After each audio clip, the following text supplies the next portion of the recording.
ឥឡូវនេះយើងចូលដល់លំហាត់ទី19 A concrete column has diameter of 350 mm and a length of 2 m if the density ស្មើនឹង mass ចែកនឹង meter of the concrete is 2.45 megagram ក្នុងម៉ែត្រគីប determine the weight of the column in pound ក្នុងលំហាត់នេះគេសួរថាសសរបេតុងមួយដែលមានកាំ350 មីលីម៉ែត្រនិងមានប្រវែង2 ម៉ែត្រdensity បើសិនជា density វានៃ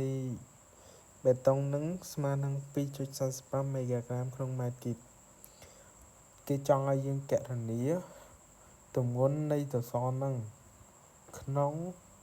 តម្លៃជាផោនឥឡូវយើងចូលដល់ដំណោះស្រាយរូបមន្តមៀតស្មើនឹងផាយគុណ r ក្រេគុណ h មៀតរបស់ដូចជាស៊ីឡាំងអញ្ចឹងផាយគុណនឹងកម្មនឹងស្មើនឹង 0.45 យើងបែកទៅជាម៉ែត្រចែកនឹង2ដោយសារតែគេឲ្យតម្លៃជាមុខកាត់យើងស្មើនឹង350អញ្ចឹងយើងចង់បានកម្មចែកនឹង2លើកជាការ៉េហើយ h គឺជាកម្ពស់ជាប្រវែងរបស់តសអញ្ចឹងវាស្មើនឹង 0.1924 ម៉ែត្រគីបហើយយើងរក mass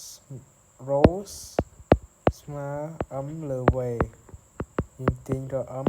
ស្មើនឹង rho គុណនឹង v ដោយ rho យើងមាន v យើងតម្រូវបានអញ្ចឹងស្មើនឹង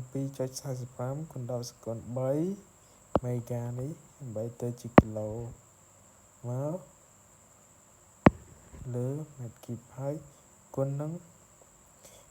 មៀត 0.1924 ម៉ែត្រគីបអញ្ចឹងស្មើនឹង 471.44 គីឡូហើយរូបមន្តទម្ងន់ស្មើនឹង m គុណ g ម៉ាស់គុណនឹងទំនាញផែនដីម៉ាស់ស្មើនឹង 471.44 គីឡូក្រាមហើយទំនាញផែនដីជាតម្លៃ T constant 9.81 ម៉ែត្រក្នុងវិនាទីការ៉េអញ្ចឹងយើងគុណលេខមក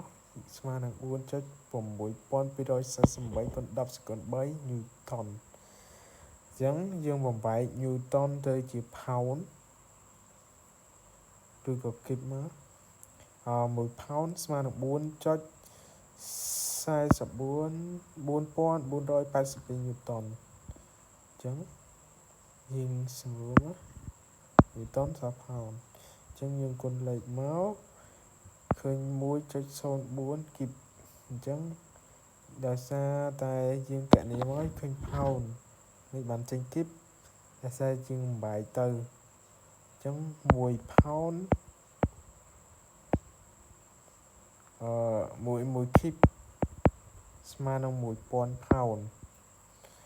1 kip ស្មើនឹង 1000 pound អញ្ចឹងចម្លើយប៉ុណ្ណឹង